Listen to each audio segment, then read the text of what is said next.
तीसरी बार मोदी सरकार, अब की बार 400 पार। जी हाँ दोस्तों, ये था इस बार के इलेक्शन के लिए बीजेपी का स्लोगन। जहाँ गोदी मीडिया का हर कोई बीजेपी की सुनामी की बात कर रहा था, वहाँ ऐसा क्या हुआ कि बीजेपी 250 पार भी नहीं कर पाई। आज हम उन छिपे हुए रहस्यों और चौंकाने वाले राजों का पर्दाफाश करेंगे। तो जुड़े रहिए आज के इस वीडियो में और जानिए बीजेपी की 400 पार की सच्चाई। यहाँ पर बीजेपी को यानी एनडीए को यहाँ पर फायदा हो सकता है। 400 से पार भी एनडीए का आंकड़ा जा सकता है। Reason 1, over confidence. जी हाँ दोस्तों, यही थी इनकी सबसे मेजर मिस्टेक। ये जो इनका नारा था, अब की बार 400 पार, पूरा देश कह रहा है अब की बार, ये बेसिकली इसलिए बनाया गया था ताकि जो वोटर्स वोट डालने नहीं आते वो भी आए। लेकिन हुआ असल में इसका उल्टा, क्योंकि इलेक्शंस थे अप्रैल 11 से लेकर जून 1 तक, यानी कि हीट वेव थी, 52 डिग्री तक टेम्परेचर था। इसमें उन लोगों को ऐसा लगा कि बीजेपी तो कंफर्टेबली जीतने वाली है, 400 पार करने वाली है, तो हमारे एक वोट से क्या ही फर्क पड़ जाएगा। इसलिए ज़्यादातर वोटर वोट देने नहीं आए और ये शायद इनमें से सबसे मेजर मिस्टेक थी। Reason 2, weak candidate selection.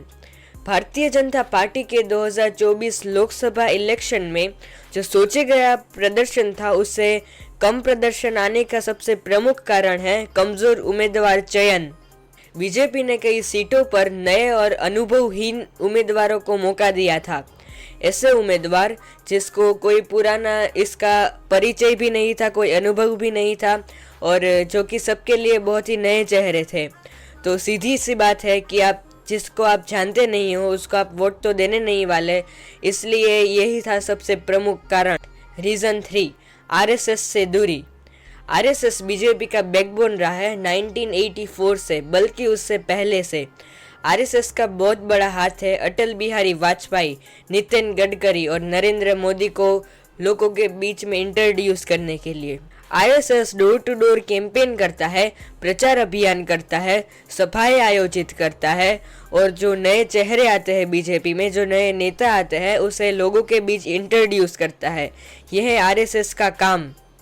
और जेपी नड्डा जी ने ओपनली एक स्पीच में ये बोल दिया कि अभी हमें कोई आरएसएस की ज़रूरत नहीं है। जब हम छोटी पार्टी थे तब हमें आरएसएस की ज़रूरत पड़ती थी, अब हमें कोई आरएसएस की ज़रूरत नहीं है। और देख लिया उन्होंने नतीजा। तो दोस्तों, ये थी कुछ बीजेपी की मेजर मिस्टेक्स जिसकी वजह से वो 400 पार नहीं कर पाई। तो आपको और डिटेल में एनालिसिस चाहिए और थोड़े और रीजंस चाहिए तो keep let me know in the comments. और अगर आपको ये वीडियो इन्फॉर्मेटिव लगा तो please like, share and subscribe and share it to other peoples and don't forget to press the bell icon. तो जल्दी मिलते हैं नेक्स्ट वीडियो में, तब तक के लिए जय हिंद, जय Bharat, I love my India, Bharat माता की जय।